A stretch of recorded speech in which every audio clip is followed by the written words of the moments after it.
सांपों की जीभ क्यों होती है कटी हुई?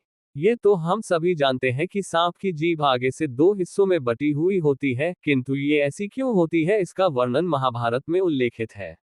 वेदव्यास रचित महाभारत में इससे संबंधित एक बहुत ही रोचक कथा है। महाभारत के अनुसार महर्षि कश्यप की 13 पत्नियां थीं।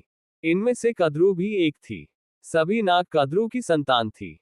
महर्षि कश्यप की एक अन्य पत्नी का नाम विंता था। पक्षीराज गरुड़ विंता के ही पुत्र थे। एक बार कद्रू और विंता ने एक सफेद घोड़ा देखा। उसे देखकर कद्रू ने कहा कि इस घोड़े की पूंछ काली है और विंता ने कहा कि घोड़े की पूंछ सफेद है। इस बात पर दोनों में शर्त लगी।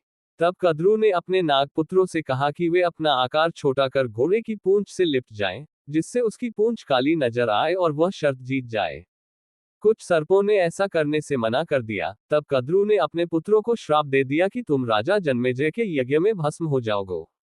श्राप की बात सुनकर सांप अपनी माता के कहे अनुसार उस सफेद घोड़े की पूंछ से लिपट गए, जिससे उस घोड़े की पूंछ काली दिखाई देने लगी।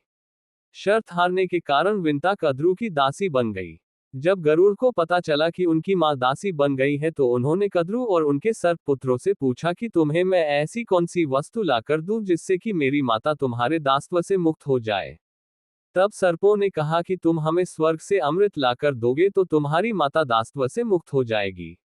अपने पराक्रम से गरुड़ स्वर्ग से अमृत कलश ले आए और उसे कुशा यानी एक प्रकार की धारदार घास पर रख दिया।